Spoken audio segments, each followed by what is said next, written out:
ورحمۃ اللہ وبرکاتہ۔ الحمدللہ وکفی وسلام علی عبادہ الذین اصطفیٰ۔ اشہد ان لا الہ الا اللہ وحدہ لا شریک لہ واشہد ان محمدا عبدہ ورسولہ صلی اللہ علیہ وآلہ وسلم۔ اللہم صلی علی محمد وعلی آل محمد کما صلیت علی ابراہیم وعلی آل ابراہیم انک حمید مجید۔ اللہم بارک علی محمد وعلی آل محمد کما بارکت علی ابراہیم وعلی آل ابراہیم انک حمید مجید۔ اما بعد، اللہ کے فضل، اس کی توفیق اور اس کی رحمت سے آج 20ویں پارے کے ساتھ ہمارا قیام مکمل ہوا۔ اللہ تعالیٰ ہم سب کی طرف سے قبول فرمائے۔ 20ویں پارے میں سورۃ النمل جاری ہے، اس کی بقیہ 34 آیات، آیت نمبر 60 سے لے کر آیت نمبر 93 تک یہ آج کے پارے میں شامل ہے۔ اس کے علاوہ سورۃ القصص مکمل شامل ہے، اس کی 88 آیات ہیں، اور اس کے علاوہ سورۃ العنکبوت اس کی پہلی 44 آیات آج کے پارے میں شامل ہیں، اس کی کل 69 آیات ہیں۔ جہاں تک سورۃ النمل کے مضامین کا تعلق ہے، یہ کل میں نے عرض کیا کہ اس میں اللہ تعالیٰ نے سابقہ اقوام کے کچھ قصے بیان کر کے اور فرمایا کہ اس پر حمد و شکر کرو، اور وَقُلِ الْحَمْدُ لِلَّهِ، قُلِ الْحَمْدُ لِلَّهِ، کہو کہ سب تعریف اللہ کے لیے ہے۔ اور پھر توحید کے دلائل بھی دیے ہیں، اور ساتھ آخری آیت میں یہ پوچھا تھا کہ کیا اللہ بہتر ہے یا یہ بت اور باطل معبود بہتر ہے جن کو ماننے والے تباہ و برباد ہو گئے۔ اب جب یہاں یہ پارہ شروع ہوتا ہے تو اس میں پھر توحید کے دلائل دیے ہیں کہ وہ خالق ہے، مالک ہے، رازق ہے، مدبر کائنات ہے، مصیبت میں مدد کرنے والا ہے، بحر و بر کے اندھیروں میں راستہ دکھانے والا ہے، عالم الغیب ہے۔ اور پھر یہ سارے دلائل دے کے ساتھ ساتھ اللہ کریم ایک سوال کرتا ہے، اَإِلَٰهٌ مَّعَ اللَّهِ، بتاؤ اللہ کے ساتھ کوئی اور بھی الہ ہے؟ پھر اگلی بنا کہ اس نے زمین و آسمان سارے اس نے بنائے، پہاڑ اس نے پیدا کیے، اِلَٰهٌ مَّعَ اللَّهِ، کیا اللہ کے علاوہ اس کے ساتھ کوئی اور بھی الہ ہے؟ پھر اسی طرح فرماتا ہے مَن يُجِيبُ الْمُضْطَرَّ إِذَا دَعَاهُ وَيَكْشِفُ السُّوءَ وَيَجْعَلُكُمْ خُلَفَاءَ الْأَرْضِ، تو زمین کے خلیفے اس نے بنایا۔ اور پھر جب بھی کوئی اللہ کو پکارتا ہے وہ ہر بے قرار کی پکار سنتا ہے، اس کا جواب دیتا ہے، اس کی برائی اس سے دور کرتا ہے۔ اِلَٰهٌ مَّعَ اللَّهِ، کیا اللہ کے ساتھ کوئی اور بھی الہ ہے؟ یوں اللہ تعالیٰ پوچھتا ہے، اَمَّن يَبْدَأُ الْخَلْقَ ثُمَّ يُعِيدُهُ وَمَن يَرْزُقُكُم مِّنَ السَّمَاءِ وَالْأَرْضِ، کوئی ہے دنیا میں جو پیدا کرتا ہو اور پھر اس تخلیق کا اعادہ کرتا ہو، یا پھر وہ زمین و آسمان میں کسی کو رزق دیتا ہو؟ کوئی ہے رازق اللہ کے علاوہ؟ اِلَٰهٌ مَّعَ اللَّهِ قُلْ هَاتُوا بُرْهَانَكُمْ إِن كُنتُمْ صَادِقِينَ، تمہارے پاس کوئی دلیل ہے تو لاؤ اگر تم سچے ہو۔ اللہ، اس قدر کمپریہنسو اور اس قدر جامع دلائل ہیں کہ کوئی کسی کے پاس اس کے خلاف دلیل ہے ہی کوئی نہیں، شرک ہوتا ہی بے دلیل ہے۔ پھر اس کے بعد اللہ کریم نے قیامت کے دلائل دیے ہیں آیت نمبر 67 سے آنورڈز، اور پھر فرمایا کہ یہ کہتے ہیں مر گئے تو مٹی ہو گئے، دوبارہ کیسے زندہ ہوں گے، یہ ہمیشہ یہ کہتے ہیں۔ تو اللہ تعالیٰ فرماتا ہے کہ اگر تمہیں نہیں پتہ چلتا کہ کیا ہوگا تو قُلْ سِیرُوا فِی الْأَرْضِ فَانْظُرُوا کَیْفَ کَانَ عَاقِبَةُ الْمُجْرِمِینَ، زمین میں گھومو پھرو اور دیکھو مجرموں کا انجام کیا ہوگا، تمہیں پھر بھی سمجھ نہیں آتی۔ اللہ اکبر۔ اور پھر بار بار لوگ جو ہے کفار مکہ بھی اور سارے معاندین نبوت ہمیشہ جلدی عذاب کے لیے کہتے ہیں، عذاب کے لیے جلدی مچاتے ہیں کہ لے آؤ عذاب، وَيَقُولُونَ مَتَىٰ هَٰذَا الْوَعْدُ إِن كُنتُمْ صَادِقِينَ، کب آئے گا؟ اللہ تعالیٰ فرماتا ہے کہ تم وَيَقُولُونَ مَتَىٰ هَٰذَا الْوَعْدُ إِن كُنتُمْ صَادِقِينَ، تم یہ کہتے ہو کہ کب آئے گا وہ وعدہ۔ قُلْ عَسَىٰ أَن يَكُونَ رَدِفَ لَكُمْ بَعْضُ الَّذِي تَسْتَعْجِلُونَ، یہ جب تم جس کی جلدی مچا رہے ہو تمہارے پیچھے آنے والا، پہنچنے والا۔ وَإِنَّ رَبَّكَ لَذُو فَضْلٍ عَلَى النَّاسِ وَلَٰكِنَّ أَكْثَرَهُمْ لَا يَشْكُرُونَ، تمہیں تو شکر کرنا چاہیے اس بات کا کہ اللہ تعالیٰ عذاب نہیں بھیج رہا، تم عذاب مانگ رہے ہو، بجائے اس کے جس بات کا شکر کرنا چاہیے تم اس پر جلدی مچا رہے ہو۔ اللہ تعالیٰ سینوں کے حال اور ان ساری باتوں کو بھی جانتا ہے جو تم چھپاتے ہو، جو تم ظاہر کرتے ہو۔ پھر فرمایا کہ تمہارا رب جو ہے اپنے حکم سے فیصلہ کرے گا جب اس نے کرنا ہے۔ ان ربک یقضی بینہم بحکمہ، اللہ تعالیٰ جب کرتا ہے تو ان کے درمیان یہ جو آپس میں اختلاف کرتے ہیں ان کے فیصلے کرے گا۔ پھر فرمایا کہ مردے سنتے نہیں ہیں، انک لا تسمع الموتى۔ ویسے تو یہ بات فرمائی مشرکین کے بارے میں اور معاندین نبوت کے بارے میں کہ جو مردے ہیں ان کی حیثیت ایسے ہے جیسے مردے، جیسے مردے کو تم سنوا نہیں سکتے، اسی طرح یہ جو کافر ہوتے ہیں یا مشرک ہوتے ہیں ان کو کسی بات کی سمجھ نہیں آتی۔ جیسے آپ مردے کے پاس بولتے رہیں جو مرضی کرتے ہیں اس کو کیا سمجھ آتی ہے، ایسے ہی ان کو سمجھ نہیں۔ ولا تسمع الصم الدعاء، اسی طرح بہرا ہو کانوں سے تو اس کو جتنا مرضی پکارتے رہے اس کو کوئی آواز نہیں آتی، اس کو سمجھ نہیں آتی۔ اذا ولوا مدبرین، جب بھی آپ کو ایک دفعہ بہرا جو ہے وہ منہ پھیر کے جا رہا ہو، آپ پیچھے جتنی مرضی آوازیں دے دیں وہ آ ہی نہیں سکتے، ان کی حالت ایسی ہے۔ تو یہ جو اللہ نے فرمایا انک لا تسمع الموتى، آپ مردوں کو سنوا نہیں سکتے، تو یہ دلیل ہے اور قطعی نص ہے کہ مردے نہیں سنتے، سوائے اس کے کہ اگر کوئی قرآن کے اندر یا نبی پاک صلی اللہ علیہ وسلم کی حدیث کے اندر کوئی ایسی بات آ جائے کہ کسی موقع پر مردے سنتے ہیں، اگر کوئی ایسی بات ہو نص سے ثابت ہو تو ہم کہہ دیں گے کہ یہ استثناء ہے، علاوہ ازیں مردے کہیں نہیں سنتے۔ کوئی استثناء مثال کے طور پر نبی پاک صلی اللہ علیہ وسلم نے فرمایا کہ جب انسان مر جاتا ہے تو کچھ دیر اس کے حواس باقی رہتے ہیں اور سنتا رہتا ہے، اور ارد گرد اس کے جو کچھ ہو رہا ہے مردہ اس کو سنتا ہے۔ میڈیکل سائنس نے بھی ثابت کیا ہے کہ کچھ گھنٹے تک جو ہے اس انسان کے حواس جو ہے وہ کام کرتے رہتے ہیں، یعنی یہ سنتا رہتا ہے، ارد گرد جو کچھ ہوتا ہے اس کو سنائی دیتا رہتا ہے۔ اللہ، یا پھر نبی پاک صلی اللہ علیہ وسلم نے بدر کے مقتولین، جو بدر میں کافر مارے گئے تھے، ان کو ایک کنویں میں ڈالا اور نبی کریم صلی اللہ علیہ وسلم نے ان کے ساتھ گفتگو فرمائی کہ تمہیں بتایا گیا تھا، تمہیں سمجھایا گیا تھا، تمہیں سمجھ نہیں آئی۔ نبی پاک صلی اللہ علیہ وسلم تقریر فرما رہے تھے تو کسی نے پوچھا اللہ کے رسول صلی اللہ علیہ وسلم، یہ تم مردے ہیں تو یہ تو نہیں سنتے؟ آپ نے فرمایا تم سے زیادہ سن رہے ہیں۔ تو جب نبی پاک صلی اللہ علیہ وسلم فرما دے وہ سن رہے ہیں تو اس وقت سن رہے ہیں، جب نبی پاک صلی اللہ علیہ وسلم فرما دے نہیں سنتے تو وہ نہیں سنتے۔ قرآن نے کہہ دیا نہیں سنتے تو نہیں سنتے، لہٰذا جو چیز نص سے ثابت ہو بس وہی ہے، اس سے زائد ہم کسی بات کے بارے میں خود سے نہیں کہہ سکتے۔ پھر فرمایا کہ قیامت والے دن جو ہے وہ ہر امت کے گروہ الگ الگ کر دیے جائیں گے۔ اللہ اکبر۔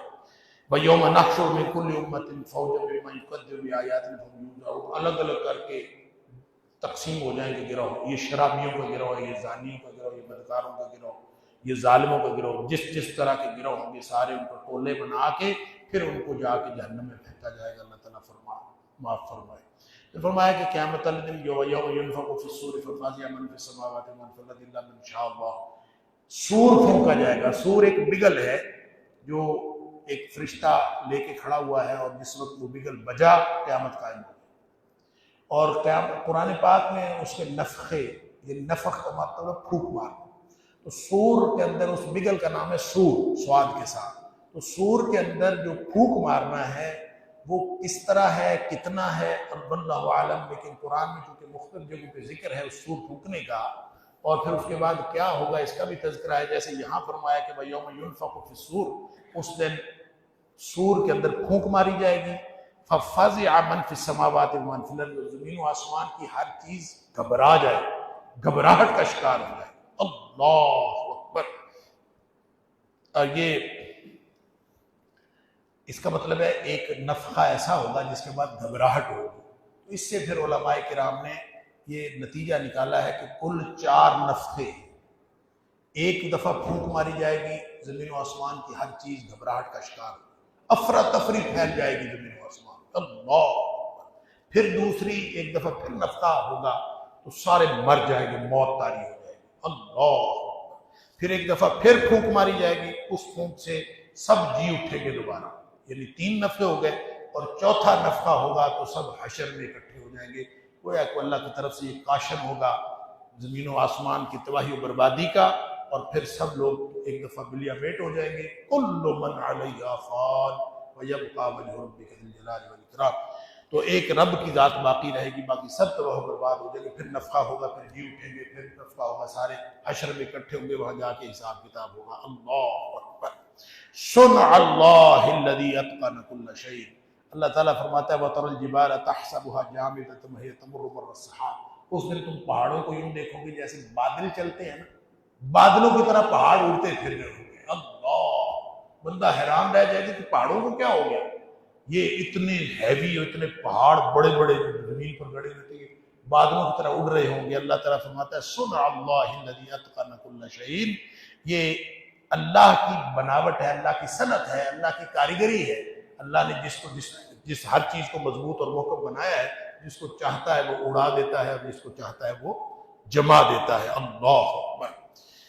فرمایا کہ جو لوگ نیکی کریں گے نا، وہ من جاء بالحسنۃ فلہ خیر منہا، جو نیکی کر رہا ہوگا وہ اس کے لیے بھلائی لائے گی. وہم من فزع یومئذ آمنون، نیکی کرنے والے اس دن کے نفخے سے گھبراہٹ کا شکار نہیں ہوں گے. یعنی یہ جو گھبراہٹ ہوگی، افراتفری زمین میں پھیلے گی، اہل ایمان پر نہیں ہوگی. اہل ایمان کو تو یوں لگتا ہے کہ اللہ تعالیٰ نے ہر معاملے میں نا، اللہ تعالیٰ نے ایکسیپشن دے دی، استثناء دے دیا. موت کے وقت بھی اہل ایمان کو موت ایسی آئے گی جیسے راحت والی موت. قبر کے اندر بھی اہل ایمان کی قبر جو ہے روضۃ من ریاض الجنہ، جنت کے باغیچوں میں سے ایک باغ بن جائے. اللہ اکبر. اللہ تعالیٰ فرماتا ہے نفخہ ہوگا تو اس وقت بھی ان کو گھبراہٹ نہیں ہوگی. اور اس کا مطلب ہے کہ قیامت والے دن بھی وہ جو اللہ تعالیٰ نے سورۃ الحاقہ کے اندر فرمایا ہے، سورۃ الحاقہ کون سی سورت ہے؟ اعوذ باللہ من سورہ عبس ہے غالباً، نہیں کون سی سورت ہے؟ اعوذ باللہ من الشیطان. جہاں فرمایا کہ یوم یفر المرء من اخیہ وامہ وابیہ وصاحبتہ وبنیہ لکل امرئ منہم یومئذ شأن یغنیہ. ہر شخص جو ہے اس کو اپنی اپنی پڑی ہوئی ہے. قیامت والے دن ہر شخص جو ہے وہ رشتے سارے ایک دوسرے سے چھوڑ جائیں گے.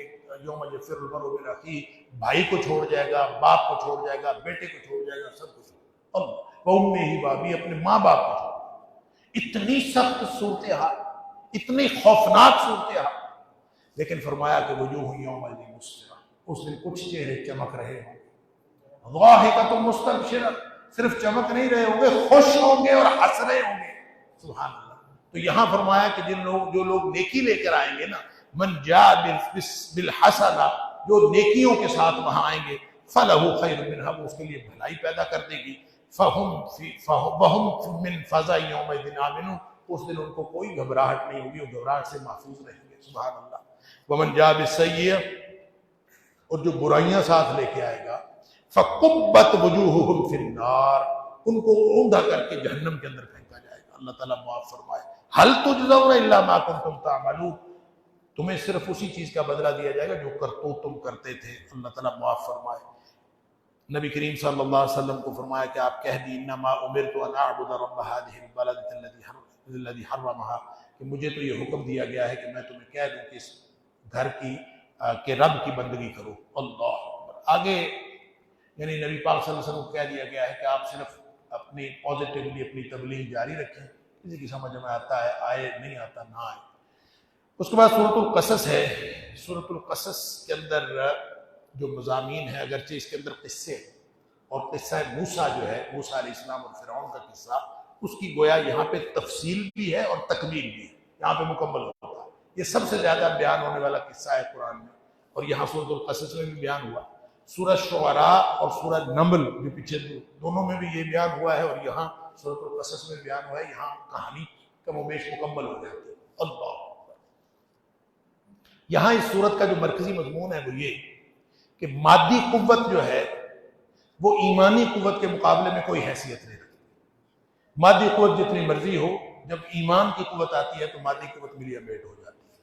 مسلمان تعداد میں کمی اور کمزوری کے باوجود، اور مشرکین جو ہے طاقت اور حکومت کے باوجود، وہ بالآخر ختم ہو جائیں گے. اصل وزن جو ہے وہ قوتوں اور قیمتوں کا نہیں ہے، اصل قوت اللہ کی ہے، اور اصل جو قیمت ہے وہ ایمان کی ہے. یہ ہے پورا اس کا مضمون کہ اصل قوت اللہ کی اور اصل قیمت ایمان کی. جو تم جتنا بھی مادی نعمتیں، وسائل، جو کچھ لے لیتے ہو، اس کی کوئی حیثیت نہیں. سورت کے آغاز میں فرمایا ان فرعون علا فی الارض، یہ فرعون جو تھا نا، یہ زمین میں یہ بڑی بدماشی کرتا تھا. اللہ تعالیٰ معاف فرمائے. وجعل اہلھا شیعا، اور بدماشی کیسے کرتا تھا؟ اس نے لوگوں کو تقسیم کیا ہوا تھا. یستضعف طائفۃ منہم، اور ایک گروہ کو کمزور کرتا تھا، ایک کو مضبوط کرتا تھا. یعنی یہ جو ڈیوائیڈ اینڈ رول والی پالیسی ہے نا پوری دنیا میں، خاص طور پہ یہ مغرب والے جو کرتے ہیں، یہ فرعون کی سنت ہے کہ فرعون ایسے کرتا تھا کہ یہ لوگوں کو تقسیم کر کے گروہ میں تقسیم کرتا، پھر اس کے ان کے اوپر حکومت کرتا. یذبح ابناءهم ویستحیی نساءهم، کسی کی تو بیٹوں کو ذبح کر دیتا، ان کی عورتیں زندہ رکھتا. انہ کان من المفسدین، تھا ہی بڑا فسادی اور بدماش تھا، دنیا میں یہ فساد پھیلاتا تھا. اللہ اکبر. اللہ تعالیٰ فرماتا ہے وَنُرِيدُ أَن نَّمُنَّ عَلَى الَّذِينَ اسْتُضْعِفُوا فِي الْأَرْضِ. وسائل سارے فرعون کے پاس، بدماشی ساری اس کی تھی، مادی طاقت اس کے پاس تھی، حکومت اس کے پاس تھی، عرش اس کے پاس تھا، فوجیں اس کے پاس تھی. اللہ فرماتا ہے ہم نے یہ چاہا ان نمن علی الذین استضعفوا، جو کمزور گروہ ہے ہم اس کی مدد کریں، اور ہم نے پھر اس کی مدد کی فی الارض ونجعلہم ائمۃ ونجعلہم الوارثین، ہم نے ان کو امام اور پیشوا بنا دیا، ان کو اپنے زمین کے وارث بنا دیا. لہذا اصل قیمت کیا ہے؟ اصل قیمت ایمان کی ہے، اور اصل طاقت کس کی ہے؟ اصل طاقت اللہ کی ہے. لہذا پوری دنیا میں تو اکثر آپ کو یہ کہتا ہوں کہ نبی کریم صلی اللہ علیہ وسلم کی ذات اقدس کو دیکھ لیجئے. غزوہ بدر ہے، غزوہ بدر سے لے کر آج تک جتنی جنگیں ہوئی ہیں، ایک بھی جنگ مسلمانوں نے جو جیتی ہو تو اس میں مسلمانوں کے مادی وسائل اور افرادی قوت زیادہ نہیں تھی. ہر وہ جنگ جیتی ہے جس میں مسلمان، جو بھی جنگ جیتی ہے اس میں مسلمان افرادی قوت میں بھی کم تھے اور وسائل میں بھی کم، اور کم ہونے کے باوجود جیتی ہے. اور یہ ثبوت ہے اس بات کا کہ اللہ کی طاقت سے جنگ جیتی جاتی ہے، افرادی قوت سے جنگ نہیں جیتی جاتی. پھر فرمایا کہ متکبر فرعون جو ہے اس کی تمام احتیاطوں کے باوجود موسیٰ علیہ السلام آ گئے.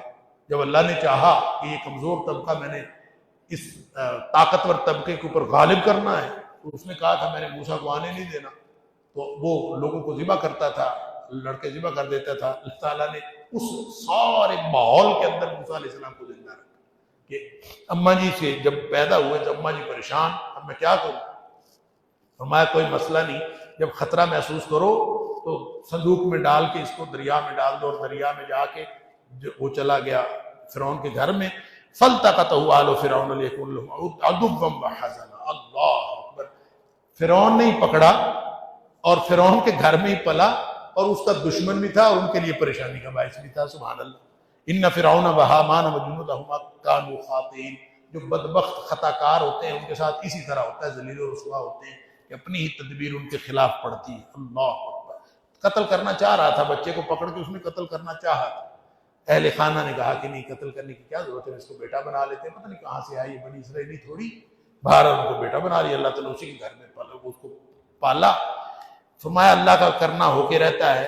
فرددناہ الی امہ کئی تقر. جب ماں سے کہا تھا نا کہ اس کو ڈال دو، اس نے وعدہ کیا تھا کہ واپس آ جائے گا تیرے پاس، وہ پریشان نہیں ہوا، اور پھر وہ واپس آ گیا. وہ کسی کا دودھ نہیں پیتا تھا، اور لوگوں نے کہا کہ فلاں کا دودھ، فلاں کا، ساری مائیں ٹیسٹ کی گئی، کسی کا دودھ نہیں پیتا.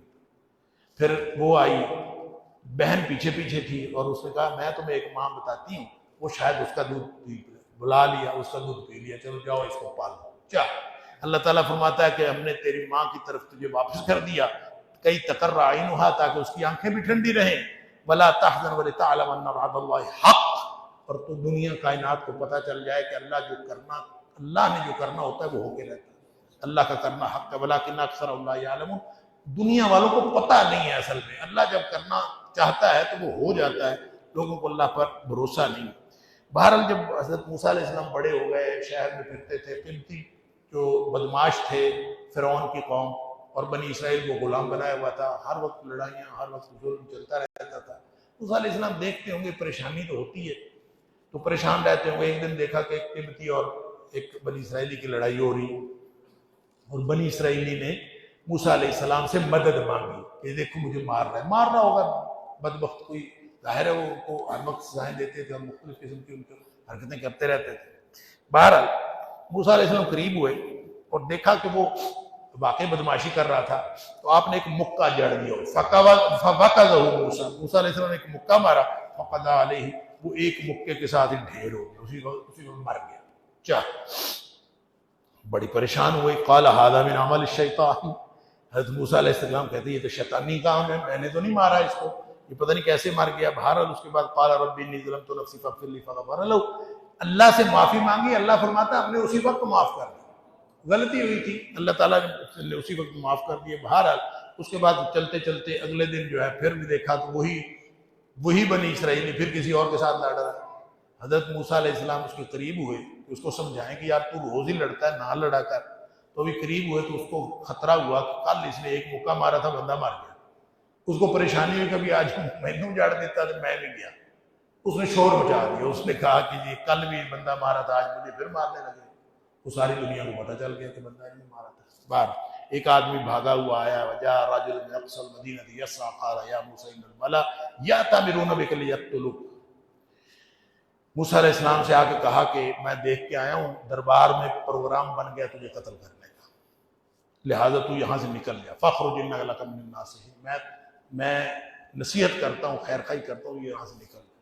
موسیٰ علیہ السلام بیچارے نکل گئے. فخرج منها خائفا یترقب، نکلے بھاگے پتہ نہیں کہاں کہاں. اب دیکھیں مصر کہاں ہے، اور موسیٰ علیہ السلام مدین پہنچ گئے. اور مدین کہاں ہے واللہ عالم، یہ کون سا والا مدین ہے، لیکن غالب امکان ہے کہ یہ جو شام اور اردن اور فلسطین کی جو یہ سرحد ہے نا، یہاں کہیں تھا.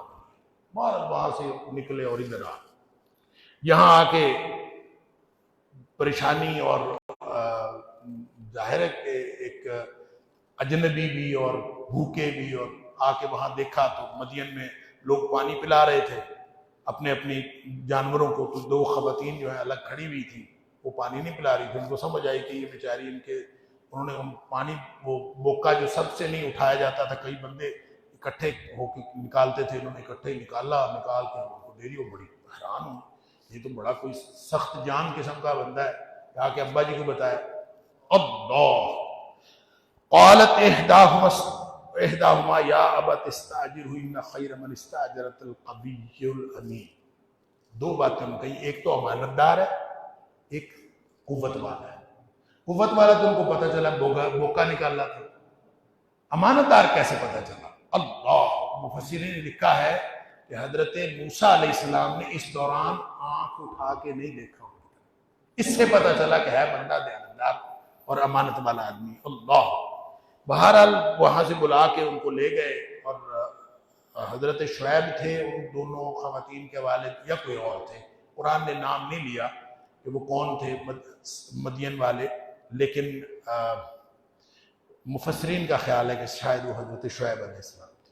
انہوں نے کہا کہ اگر 8 سال میری بکریاں چرا دو تو میں تمہیں یہ مہر کے طور پر بکریاں چرا دو، میں تمہیں اپنی ایک بیٹی کا نکاح دے دوں گا. اگر 10 سال پورے کر دو تیری مہربانی، نہیں تو 8 سال ہی کافی. لیکن بہرحال مدت پوری کی، اپنی بیوی لے کے واپس آ رہے تھے. راستے میں اللہ تعالیٰ نے بلا لیا کوہ طور کے پاس، اور اللہ تعالیٰ نے بلایا آ جاؤ. فلما اتاها نودي من شاطئ الواد الايمن في البقعة المباركة من الشجرة يا موسى اني انا الله رب العالمين. آواز آئی کہ میں اللہ ہوں رب العالمین. وان الق عصاک، وہاں پہ گفتگو ہوئی، اپنا عصا پھینکو. عصا پھینکا. فلما رآها تهتز كأنها جان ولا مدبرا ولم يعقب. سانپ بنا. سانپ جو ہے وہ اس کے لیے جان کا لفظ میں استعمال ہوا ہے، اور حیت تسعی کا لفظ بھی استعمال ہوا ہے. اور یعنی قرآن نے یہ بھی کہا ہے کہ وہ ایدہا تھا، یہ بھی کہا ہے کہ وہ سانپ تھا، عام سانپ. جانن ہوتا ہے چھوٹا سا سانپ جو بہت پھرتیلا ہوتا ہے. تینوں نام قرآن نے لیے ہیں حضرت موسیٰ علیہ السلام کے عصا سے جو سانپ بنتا تھا اس کے لیے. تو اس پر اس کی تطبیق یہ ہے کہ تھا وہ اتنا بڑا جیسے اژدہا ہوتا ہے، لیکن پھرتیلا اتنا تھا جیسے چھوٹا سا سانپ ہوتا ہے. تو بس وہ حضرت موسیٰ علیہ السلام جب دیکھا جان، یعنی سانپ اتنا پھرتیلا بھاگتا تھا، موسیٰ علیہ السلام نے واللہ مدبرن دوڑ لگا دی، ولم یعقب، پیچھے مڑ کے بھی نہیں دیکھا. اللہ اکبر. دیکھیں جو تقاضا بشری ہے وہ ہر شخص میں ہوتا ہے. نبی کی شان یہ ہوتی ہے کہ ساری احتیاج اور سارے بشری تقاضے کے باوجود وہ اللہ کا حکم مانتے، وہ اپنی بات نہیں مانتے. نبی پاک صلی اللہ علیہ وسلم کی شان اللہ نے قرآن میں بیان کی، وَمَا يَنْطِقُ عَنِ الْهَوَىٰ إِنْ هُوَ إِلَّا وَحْيٌ يُوحَىٰ. وہ اپنی مرضی سے نہیں بولتا، اپنی خواہش سے نہیں بولتا، اللہ وحی کرتا ہے نہیں بولتا. تو انبیاء کی شان یہی ہوتی ہے، اپنا خواہش بھی ہوتی ہے، اپنی تمنا بھی ہوتی ہے، اپنے ارادے بھی ہوتے ہیں، اپنی احتیاج بھی ہوتی ہے، لیکن وہ کرتے وہ ہیں جو اللہ نے حکم دیا. بھاگ کھڑے ہوئے، یا موسیٰ، او موسیٰ اقبل ولا تخف، ادھر آ جا، ڈرنے کی کوئی بات نہیں، انک من الآمنین، تو محفوظ ہے.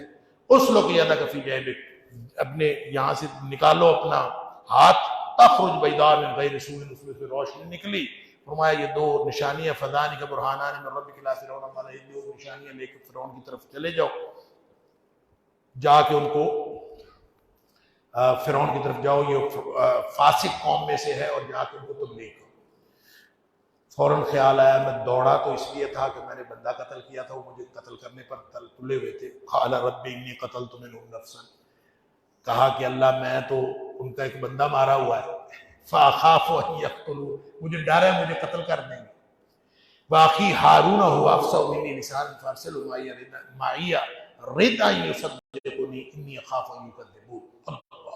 ایک تو مانگ لیا ساتھ میرے یا ہارون علیہ السلام میرے ساتھ بھیج دے، ان کی گفتگو زیادہ اچھی ہے۔ دوسری بات یہ ہے کہ جب وہ جھٹلائیں گے تو ہم دو تو ہوں گے نا۔ قال سنشد عضدک بأخیک، اللہ تعالیٰ نے فرمایا کہ میں تیرا بازو مضبوط کر دوں گا تیرے بھائی کے ساتھ، وَنَجْعَلُ لَكُمَا سُلْطَانًا فَلَا يَسْ، اسی لیے لوگ کہتے ہیں یہ جو بھائی ہوتے ہیں نا، یہ ماما ہوتے ہیں، بازو ہوتے ہیں بھائی، تو اللہ تعالیٰ فرماتا ہے تمہارا بازو مضبوط کر دوں گا، فَلَا يَصِلُونَ إِلَيْكَ، میں فرمایا دوسرا میں تمہیں ایک ایسی سلطان عطا کروں گا، ایسی قوت عطا کروں گا، فَلَا يَصِلُونَ إِلَيْكُمَا، وہ تمہیں ہاتھ بھی نہیں لگا سکتے، تمہیں چھو نہیں سکیں گے، لہٰذا جاؤ، پریشان ہونے کی کوئی بات۔ خیر چلے گیا، جا کے موسیٰ علیہ السلام پھر جا کے وہاں تبلیغ کی ہے۔ موسیٰ علیہ السلام نے فرعون کے دربار میں، اس نے کیا ماننا تھا، اس نے بڑی ادھر ادھر بونگیاں ماری، اس نے لگتا ہے جو مشرک ہوتا ہے نا اور کافر، اس کی ماتی ماری ہوتی ہے۔ فرعون بھی ساری حکومت طاقت کے باوجود کوئی انتہائی احمق آدمی تھا، کہتا ہے تمہارا رب کہاں ہے؟ موسیٰ علیہ السلام کا آسمانوں میں۔ اپنے وزیر سے کہتا ہے حامان سے، یا حامان علی الطین فاوقد لی یا حامان علی الطین فاجعل لی صرحا، ایسے کر ایک محل بنا اونچا، کچھ ٹیلے کے اوپر نا ایک اونچا محل بنا، فاجعل لی صرحا، ایک اونچا محل بناؤ، لعلی اطلع الی الہ موسیٰ، اونچی سی بلڈنگ بنا لی کہ میں اس کے اوپر چڑھ کے دیکھتا ہوں موسیٰ کا رب کہاں ہے۔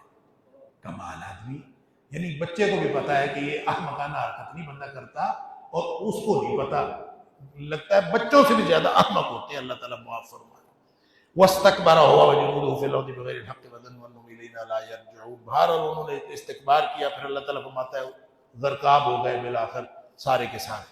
پھر اللہ تعالیٰ نے یہاں پہ ذکر کیا ہے رسالت محمدی کا اس بات کہ یہ جتنی باتیں ہم تمہیں بتاتے ہیں، وَمَا كُنْتَ بِجَانِبِ الْغَرْبِيِّ إِذْ قَضَيْنَا إِلَىٰ مُوسَىٰ الْأَمْرَ، جب موسیٰ علیہ السلام کے ساتھ جو کچھ ہو رہا تھا، اے حبیب صلی اللہ علیہ وسلم آپ وہاں موجود تو نہیں تھے، آپ کو چشمدید گواہ تھے، یہ کہانی ساری آپ کو کیسے پتہ چلی؟ اللہ نے بتائی گزریا وہی۔ نبی کریم صلی اللہ علیہ وسلم، یہ کہانیاں سنانا نبی کریم صلی اللہ علیہ وسلم کی صداقت کی دلیل ہے کہ اللہ تعالیٰ وحی کے ذریعے نبی کریم، وما کنت بجانب طور، جب طور پہاڑ پہ حضرت موسیٰ علیہ السلام کا اذ نادینا ولکن رحمۃ من ربک، جب ہم نے موسیٰ علیہ السلام کو پکارا تھا اے حبیب صلی اللہ علیہ وسلم آپ وہاں موجود تو نہیں تھے، یہ تو ہماری طرف سے رحمت ہے کہ ہم آپ کو بتا رہے ہیں، یہ نبی پاک صلی اللہ علیہ وسلم کی طرف۔ پھر آپ نے فرمایا قل فأتوا بکتاب من عند اللہ واہدی منہما اتبعہ ان کنتم صادقین، آیت نمبر 49 ہے سورۃ قصص کی، یاد رکھنی۔ اللہ تعالیٰ نے یہاں پہ ایک چیلنج کیا، قل اے حبیب صلی اللہ علیہ وسلم فرما دیجئے فأتوا بکتاب من عند اللہ واہدی منہما، ایسے کرو جاؤ کافروں معاندین نبوت کے دشمنوں سارے جاؤ، دنیا سے کوئی ایک کتاب لے کے آؤ جو اللہ کے قرآن سے اور تورات سے زیادہ سچی کتاب، اگر کوئی سچی کتاب تم لے آؤ، اتبعہ ان کنتم صادقین، اگر تم سچے ہو تو میں تمہارے پیچھے لگ جاؤں، تم کوئی سچی کتاب ہے تو نہیں۔ دیکھو اس کا مطلب ہے کہ یہ جو کہتے ہیں نا روشن خیالی دلیلیں کہ جناب یہ اسلام والے جو ایمان والے صرف ایمان کی بات کرتے ہیں، اس سے بڑی روشن خیالی اور کیا ہوگی کہ نبی کریم صلی اللہ علیہ وسلم سے اللہ کہلوا رہا ہے کہ تمہارے پاس اگر کوئی سچی کتاب ہے تو دنیا کائنات سے لے آؤ، میں اس کے پیچھے چل پڑوں گا۔ اب اس کا یہ نہیں مطلب کہ کوئی کتاب سچی ہے دنیا میں، یہ اللہ کا چیلنج ہے کہ دنیا میں کوئی سچی کتاب نہیں ہے، اس کے علاوہ اگر ہوتی سچی کتاب تو نبی پاک صلی اللہ علیہ وسلم کا چیلنج قیامت تک کے لیے موجود ہے کہ میں اس کے پیچھے چل پڑوں گا۔ لہٰذا کبھی چیلنج کرتے ہوئے اس طرح کی سچویشن بتا دینا جو عملاً وقوع پذیر نہ ہو، تو قرآن کی سنت یہ ہے کہ یہ درست ہے، یعنی آدمی کہہ دے کہ اگر ایسا ہو جائے تو تو میں ایسا کر لوں گا، اور وہ اگر جو شرط رکھی ہوئی ہو وہ عملاً وقوع پذیر ہونا ممکن نہ ہو تو پھر بھی وہ جائز ہے، کیونکہ اللہ کے تبلیغ کا معاملہ ہے، اور اللہ تعالیٰ نے قرآن میں اس بات کی دلیل دی ہے۔ فرمایا فَإِن لَّمْ يَسْتَجِيبُوا لَكَ، اے حبیب صلی اللہ علیہ وسلم اگر یہ جواب نہ دیں آپ کو، فَاعْلَمْ أَنَّمَا يَتَّبِعُونَ أَهْوَاءَهُمْ، تو پھر جان لو کہ دلیل شلیل ان کے پاس کوئی نہیں ہے، یہ اپنی خواہشات کی پیروی کرتے ہیں، اگر دلیل ہوتی تو پھر یہ لے آتے۔ پھر آگے اہل ایمان کی تعریف کی ہے کہ آیات الہیہ پر ایمان رکھنے والے ہوتے ہیں اہل ایمان، لغو سے اعراض کرتے ہیں، فضول کاموں سے پرہیز کرتے ہیں، بھلائی کے ذریعے برائی کا خاتمہ کرتے ہیں، اور ہدایت کی پیروی کرتے ہیں، اللہ کے راستے میں جان مال خرچ کرتے ہیں، اور گمراہیوں سے علیحدہ رہتے ہیں۔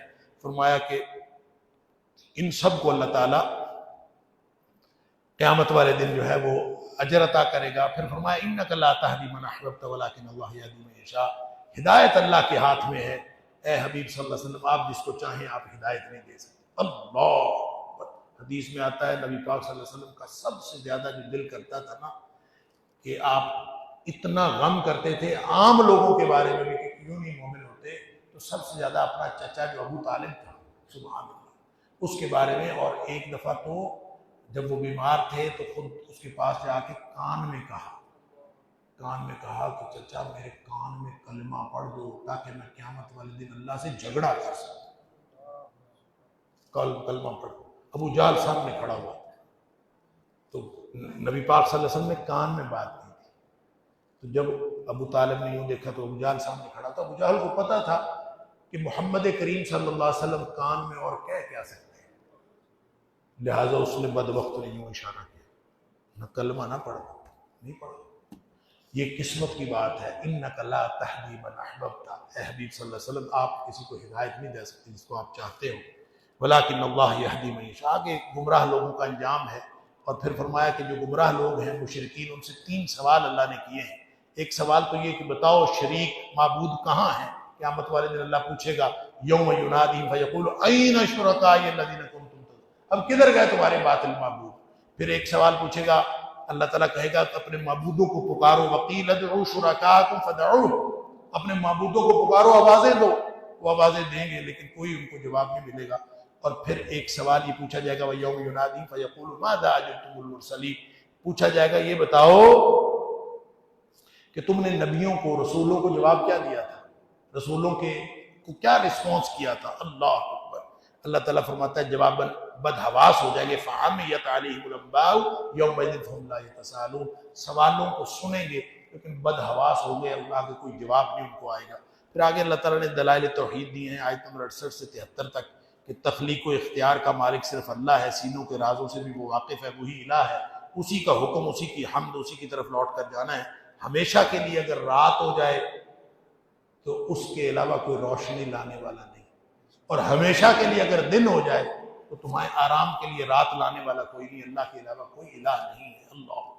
پھر قارون کی مثال دی ہے، قارون بھی وزیر تھا، اور اس کی مثال دی ان قارون کان من قوم موسیٰ، موسیٰ علیہ السلام کی قوم کا تھا، یہ وزیر تھا اس کا فرعون، تو کہتے ہیں اس کے پاس دولت اتنی تھی، اللہ اکبر، یہ مادی قوت کی جو میں بات کر رہا تھا کہ مادی قوت کی کوئی قیمت نہیں، دولت کی کوئی قیمت نہیں، اس کے پاس پتہ کتنی دولت تھی۔ اللہ تعالیٰ نے فرمایا کہ لَتَنُوءُ بِالْعُصْبَةِ أُولِي الْقُوَّةِ، اس کی جو چابیاں ہیں نا، اس کے خزانوں کی چابیاں ایک گروہ اٹھاتا تھا۔ بعض میں لکھا ہے کہ 300 خچروں پر اس کے خزانوں کی چابیاں آتی تھی۔ خزانے کتنے تھے، کتنے ہوں گے آپ اندازہ کیجئے، 300 خچروں پر صرف اس کی چابیاں آتی تھی، اتنے خزانے۔ اللہ، لوگوں کو پتا تھا، لوگوں نے ان کو بڑا سمجھایا کہ تم اپنی اس دولت پر اترایا نہ کرو، اور دنیا میں اللہ تعالیٰ نے جو جتنی تمہیں دولت دی ہے تم بھی لوگوں کے ساتھ اچھائی کیا کرو، جس طرح اللہ نے تمہارے ساتھ تمہیں عطا کیا تم لوگوں کو دیا کرو۔ اللہ کی دی ہوئی دولت ہے، تم یوں سانپ بن کے بیٹھے ہو جیسے تم نے خود بنائی ہے، تم لے کے آئے ہو، اللہ نے عطا کی ہے، تم لوگوں کو دو۔ سن لیجئے دولت کا اصول پتہ کیا ہے، آپ آگے دیتے رہیں ادھر سے اور آتی رہتی ہے، سپلائی، آپ کو جو چاہیے آپ آگے سے آگے بھیجتے رہیں۔ بہرحال اس کو بڑا سمجھایا انہوں نے کہ بندگان خدا پر احسان کیا کرو اور فساد مت پھیلاؤ، زمین میں فسادی نہ بنو۔ لیکن اس نے آگے سے کہا کہ انما اوتیتہ علی علم عندی، یہ میں نے اپنے علم کے زور سے کمائی ہے. یا آپ یعنی کسی کو کہے تو کہتا ہے کہ کسی کے باپ کا پیسہ ہے، میں نے محنت سے کمایا. انا للہ و انا الیہ. کہ اللہ تعالیٰ پتہ نہیں کس غریب کی وجہ سے آپ کو دے رہا ہے. یہ غریب نہ ہوتے تو آپ کو شاید ملتا ہی نہ. تو کسی کا پیسہ اللہ تعالیٰ آپ کو دے دیتا ہے کہ آپ کے ذریعے جائے گا تو آپ خام خواہ نیکی کرنے والے بن جائیں. اللہ تعالیٰ دولت مندوں کو دولت اس لیے دیتا ہے کہ یہ غریبوں کو دیں گے. ہے تو مال اللہ کا، اللہ ڈائریکٹ بھی غریبوں کو دے سکتا ہے. اللہ نے آپ کے ذریعے دلوایا ہے تو آپ خوش ہو شکر کریں کہ اللہ نے آپ کے ذریعے غریبوں کو دلوایا ہے. رازق تو وہ ہے کہ رازق آپ تھوڑی. لیکن اس نے نہیں بات سنی نہیں. فخرج علی قومہ فی زینتہ، پھر وہ ایسے تکبر کے ساتھ نکلا. ایک کوئی تہوار والا کوئی دن تھا، نکلا. قال الذین یریدون الحیاۃ الدنیا، جو لوگ دنیاوی اور مادی طاقت کو اصل طاقت سمجھتے تھے اور مادی دولت کو اصل قیمت سمجھتے تھے. اس میں اصل قیمتی چیز کیا ہے؟ مادی دولت. وہ پتہ کیا کہتے ہیں؟ یا لیت لنا مثل ما اوتی قارون. وہ کہتے تھے کاش جتنی دولت قارون کو ملی ہوئی نا، کاش ہمیں بھی ملتی. لوگ حسرت کر رہے تھے اس کو. اللہ تعالیٰ فرماتا ہے وقال الذین اوتوا العلم ویلکم ثواب اللہ خیر. جن لوگوں کو اللہ نے علم دیا تو انہوں نے کہا بچ جاؤ کہ جو اللہ کے ہاں بدلہ ہے وہ زیادہ بہتر ہے. باہر اللہ تعالیٰ فرماتا ہے فخسفنا بہ وبدارہ الارض، اللہ نے اس کو زمین میں غرق کر دیا. اور جو بھی اس کا گھر تھا جس کے اندر وہ سارے خزانے تھے، خزانوں سمیت اللہ تعالیٰ نے اس کو زمین میں دھسا دیا. فما کان لہ من فئۃ ینصرونہ من دون اللہ، پھر دنیا میں کوئی نہیں تھا جو اس کی مدد کرنے والا ہو. ساری دولت جس کو وہ قیمتی سمجھ رہا تھا، جس کے اوپر وہ اترا رہا تھا، وہ ساری زمین کے اندر غرق ہو گئی. وَأَصْبَحَ الَّذِينَ تَمَنَّوْا مَكَانَهُ بِالْأَمْسِ يَقُولُونَ وَيْكَ أَنَّ اللَّهَ يَبْسُطُ الرِّزْقَ لِمَن يَشَاءُ. جو کل حسرتیں کر رہے تھے نا کہ کاش ہمارے پاس بھی اس طرح کی دولت ہوتی، آج وہ شکر کر رہے تھے کہ ہمارے پاس اس طرح کی دولت نہیں. اللہ اکبر. پھر اللہ تعالیٰ نے فرمایا کہ متکبرین اور فسادی جنت میں نہیں جائیں گے، جنت صرف متقین کے لیے ہے. اور فتح مکہ کی خوشخبری اللہ تعالیٰ نے دے دی جب نبی پاک صلی اللہ علیہ وسلم مکہ سے ہجرت کر کے مدینہ جانے لگے. ان الذی فرض علیک القرآن، جس اللہ نے آپ کے اوپر قرآن نازل کیا ہے، لرادک الی معاد. اس وقت اللہ تعالیٰ نے نبی پاک صلی اللہ علیہ وسلم کو کہہ دیا تھا کہ جو آپ کے لوٹنے کی جگہ ہے اللہ تعالیٰ واپس اسی جگہ آپ کو لائے گا. یعنی فتح مکہ کی خوشخبری اسی وقت دے دی تھی. وَمَا كُنْتَ تَرْجُو أَن يُلْقَىٰ إِلَيْكَ الْكِتَابُ. سن لیجیے، نبی پاک صلی اللہ علیہ وسلم کو کہا جا رہا ہے اے حبیب صلی اللہ علیہ وسلم، آپ کو یہ کوئی توقع نہیں تھی کہ آپ کو کتاب دی جائے گی. نبی پاک صلی اللہ علیہ وسلم کو نبوت کا کوئی نہ لالچ تھا، نہ امید تھی، نہ کوئی توقع تھی. یہ کیا ہے؟ الا رحمۃ من ربک، یہ تو اللہ کی طرف سے رحمت ہے. نبوت وحی نہیں ہوتی، نبوت کسبی نہیں ہوتی، نبوت وحی ہوتی ہے. بندہ خود کما کے محنت کر کے نبوت نہیں لے سکتا. ذالک فضل اللہ یؤتیہ من یشاء، کہ اللہ کی طرف سے مدد، اللہ کا فضل ہے، جس کو چاہتا ہے وہ عطا کرتا ہے. پھر فرمایا کہ وادع الی ربک ولا تکونن من المشرکین. سورت کے اختتام پر یہ ایک بڑی زبردست آیت ہے جو انسان کو ساری زندگی کا ایک منہج طے کرتی ہے. وادع الی ربک، اے حبیب صلی اللہ علیہ وسلم اپنے رب کی طرف دعوت دیا کرو. ولا تکونن من المشرکین، مشرکین میں سے نہ ہو. اس کا مطلب پتہ کیا ہے؟ کہ اگر ہر آدمی داعی ہے، اگر وہ اللہ کی طرف دعوت نہیں دیتا، ہر شخص کو دیکھ کر کوئی نہ کوئی انسپائر ہو رہا ہوتا ہے، چاہے وہ تقریر کرے چاہے نہ کرے، دکاندار ہے، کنڈکٹر ہے، جو کوئی بھی دنیا میں کوئی کام بھی کر رہا ہے، اس کو دیکھ کے کوئی نہ کوئی تو متاثر ہو رہا ہے. وہ جو متاثر ہو رہا ہے وہ اگر اللہ کی طرف نہیں آ رہا نا، تو اس کا مطلب ہے کہ آپ اس کو تبلیغ غیر اللہ کی کر رہے ہیں. گویا جس کو دیکھ کر اللہ یاد نہیں آتا، اس کو دیکھ کر پھر غیر اللہ یاد آتا ہے. اس لیے فرمایا وادع الی ربک، تمہیں دیکھ کر ہمیشہ رب یاد آنا چاہیے، تمہاری دعوت ہمیشہ رب کی طرف ہونی چاہیے. اس لیے کہ جب تمہاری دعوت رب کی طرف نہیں ہوگی، ولا تکونن من المشرکین، پھر تو شرک کرے گا، یعنی تو غیر اللہ کی طرف دعوت دینے والا بن جائے گا. لہٰذا ہم سب کو اس بات کی توجہ کرنی چاہیے کہ ہمیں دیکھ کر جو لوگ انسپائر ہو رہے ہیں، کیا وہ اللہ کی طرف آ رہے ہیں؟ اگر وہ اللہ کی طرف آ رہے ہیں تو پھر خوشی اور مبارک کی بات ہے، اور اگر ہمیں دیکھ کر لوگ اللہ کی طرف نہیں آ رہے تو یہ انتہائی خوفناک بات ہے۔ آگے سورہ عنکبوت ہے، عنکبوت کہتے ہیں یہ جو مکڑی نہیں جالا بناتی، اس کو عنکبوت کہتے ہیں۔ اس کا جو مرکزی مضمون ہے وہ آزمائش ایمان ہے۔ ایمان جس کے پاس ہوتا ہے اللہ تعالیٰ اس کو آزماتا ہے، یہ اس کا مرکزی مضمون ہے۔ ایسا نہیں ہو سکتا کہ کسی کے پاس ایمان ہو اور اللہ تعالیٰ اس کو آزمائے نہ۔ فرمایا احسب الناس ان یترکوا ان یقولوا آمنا وهم لا یفتنون، لوگوں نے کیا سمجھ رکھا ہے کہ وہ کہیں گے کہ ہم مومن ہو گئے اور اللہ ان کو آزمائش میں نہیں ڈالے گا؟ سوال ہی پیدا نہیں ہوتا۔ جس کے پاس ایمان ہے اللہ تعالیٰ اس ایمان کی آزمائش ضرور کرتا ہے، لازماً اس کی آزمائش کرتا ہے۔ نبی اکرم صلی اللہ علیہ وسلم فرماتے ہیں ہر نبی پر آزمائش آئی، لیکن جتنی آزمائشیں میرے اوپر آئیں کسی نبی پر نہیں۔ پھر نبی پاک صلی اللہ علیہ وسلم فرمایا ہر شخص کو اللہ تعالیٰ آزماتا ہے اس کے ایمان کی سطح کے مطابق، جتنا زیادہ ایمان ہوتا ہے اتنا زیادہ اللہ تعالیٰ اس کو آزماتا ہے۔ جس کے اندر ایمان تھوڑا ہوتا ہے اس کو تھوڑا آزماتا ہے، جس کے اندر ایمان مضبوط ہوتا ہے اللہ تعالیٰ اس کو زیادہ آزماتا ہے۔ اللہ اکبر۔ وہی بات اللہ تعالیٰ نے فرمائی ہے کہ ایسے ہو نہیں سکتا، ایسے لوگوں نے گمان کر لیا کہ وہ چھوڑ دیے جائیں گے جب وہ کہتے ہیں مومن ہیں، اور حالانکہ اس پر وَهُمْ لَا يُفْتَنُونَ کی آزمائش نہیں کی جائے گی۔ کیسے ہو سکتا ہے؟ اللہ تعالیٰ ایمان کی آزمائش لازماً کرتا ہے، اور فتح امتحان اور آزمائش کے بعد ملتی ہے، اس کے بغیر فتح نہیں ملتی۔ یہی اس کا مضمون ہے۔ فتح مکہ کی خوشخبری چونکہ پیچھے آ گئی تھی، لہٰذا بتایا ہے کہ فتح مکہ ایسے نہیں ہو جانی بیٹھے بٹھائے، اس کے لیے محنت کرنی پڑے گی۔ نبی پاک صلی اللہ علیہ وسلم کو غزوہ بدر لڑنا پڑا، غزوہ احد لڑنا پڑا، غزوہ احزاب لڑنا پڑا، صلح حدیبیہ کرنی پڑی، عمرے سے واپس جانا پڑا، صلح حدیبیہ کرنی پڑی، پھر ساتھ میں جا کے فتح خیبر کرنی پڑی۔ اتنی لڑائیوں کے بعد پھر جا کے مکہ فتح ہوا ہے، ایک دن میں نہیں فتح ہوا۔ ایمان کی آزمائش ہوتی ہے۔ کہتے ہیں کہ ایک صحابی تھا تو اس کو کبھی کوئی آزمائش ہی نہیں آئی تھی، تو اس کی جو زوجہ تھی نا اس نے حساب لگایا کہ اس کو تو کبھی کوئی آزمائش ہی نہیں آئی، تو اس نے سوچا میں اس سے طلاق لے لیتی۔ اس کو شک ہو گیا اس کے ایمان پر، اس کو تو کبھی آزمائش نہیں آئی، اس کے کہیں ایمان ہی نہ ہو، منافق ہی نہ ہو یہ کہیں۔ تو اس نے کہا میں تو اسے طلاق لیتی۔ اس نے کہا کیوں طلاق؟ بس مجھے طلاق چاہیے۔ اس نے کہا چلے ہم نبی پاک صلی اللہ علیہ وسلم کے پاس جاتے ہیں، اگر نبی پاک صلی اللہ علیہ وسلم نے حکم دے دیا تو میں تمہیں طلاق دے دوں گا۔ چل پڑے دونوں، جا رہے تھے تو راستے میں ٹھڈا آیا اور منہ کے بل گر گیا، گرا تو منہ سارا زخمی ہو گیا اور چوٹ لگی اور ناک بھی، ہر چیز۔ تو وہ کہتی ہے واپس آ جاؤ، طلاق نہیں مجھے چاہیے۔ کیا مسئلہ ہے؟ اس نے کہا بس میں تمہیں دیکھتی تھی، تجھے کبھی اللہ تعالیٰ نے کوئی تکلیف ہی نہیں دی، کبھی کوئی آزمائش آئی نہیں تھی، مجھے اس لیے شک ہو گیا تھا کہ تم کہیں منافق نہ ہو کہ اللہ تعالیٰ ایمان والوں کو آزمائشیں دیتا ہے۔ تجھے کبھی کوئی آزمائش نہیں آئی تھی، تو ہم جا رہے تھے، یہ ٹھڈا آیا، تم گرے ہو، یہ چوٹ لگی ہے، چلو مجھے یقین ہو گیا کہ مومن ہو، واقعی الحمدللہ آزمائش آئی ہے۔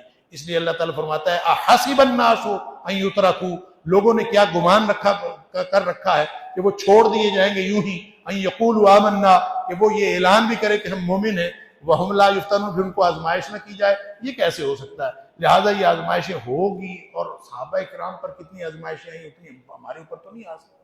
اللہ سعد بن ابی وقاص اللہ رضی اللہ تعالیٰ عنہ جو مسلمان ہوئے نا، ان کی ماں نے بھوکڑ ڈال کر کہتی ہے کہ تو اگر واپس یہ اسلام کو چھوڑ کر واپس نہیں آئے گا تو میں اسی طرح مر جاؤں گی، میں نے بھوک ہڑتال ختم نہیں کرنی، تو نے اگر مجھے میری زندگی بچانی ہے تو واپس آ۔ اندازہ کرو ماں سامنے ہو اور وہ بھوک ہڑتال کر کے بیٹھی اور مر رہی ہو، تو سعد بن ابی وقاص رضی اللہ تعالیٰ عنہ پتہ کیا کہتے ہیں؟ تو 7 دفعہ بھی مر جائے میں اسلام نہیں چھوڑوں گا۔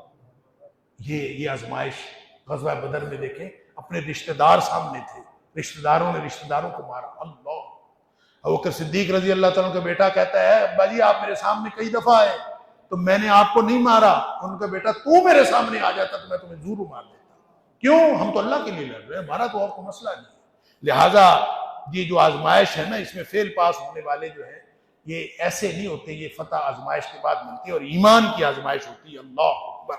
اور اتنی آزمائش، پھر ابتلاء و آزمائش کے 5 واقعات، نوح علیہ السلام، ابراہیم علیہ السلام، لوط علیہ السلام، اور پھر جو لوط علیہ السلام کی قوم کے اوپر عذاب آیا اس کا تذکرہ ہے، اور پھر شعیب علیہ السلام، پھر قوم عاد اور قوم سمود کا اور فرعون کا اجمالاً ذکر ہے کہ ان سب کے اوپر جو ہے اللہ تعالیٰ نے آزمائش ڈالی، لیکن یہ لوگ آزمائش میں پورے نہیں اترے اور تباہ و برباد ہو گئے۔ اللہ پھر فرمایا یہ تاریخ کی شہادت ہے ان واقعات کے ذریعے، فَكُلًّا أَخَذْنَا بِذَنبِهِ، یہ سب پکڑے گئے ہیں اپنے اپنے کرتوتوں کے سبب۔ فَمِنْهُمْ مَنْ أَرْسَلْنَا عَلَيْهِ حَاصِبًا، کچھ ایسے ہیں جن کے اوپر ہم نے آسمان سے عذاب پتھر برسانے والی آندھی بھیجی۔ وَمِنْهُمْ مَنْ أَخَذَتْهُ الصَّيْحَةُ، بعض ایسے ہیں جن کو چنگھاڑ نے پکڑ لیا۔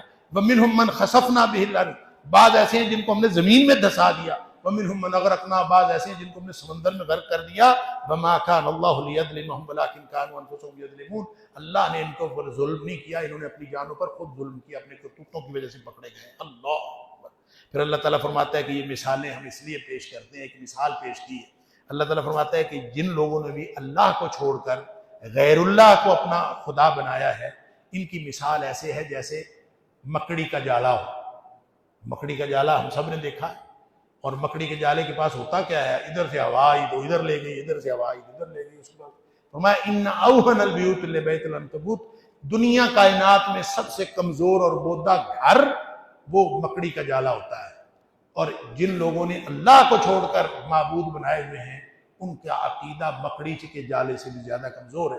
اللہ فرماتا ہے تلک الامثال نضربها للناس وما يعقل الا العالمون، یہ ساری مثالیں ہم لوگوں کے لیے بیان کرتے ہیں، لیکن جن کو اللہ نے علم دیا ہے وہی سمجھتے ہیں، لوگ سمجھتے نہیں۔ اللہ تعالیٰ ہم سب کو علم دے اور سمجھنے کی توفیق عطا فرمائے۔ وآخر دعوانا الحمدللہ رب العالمین۔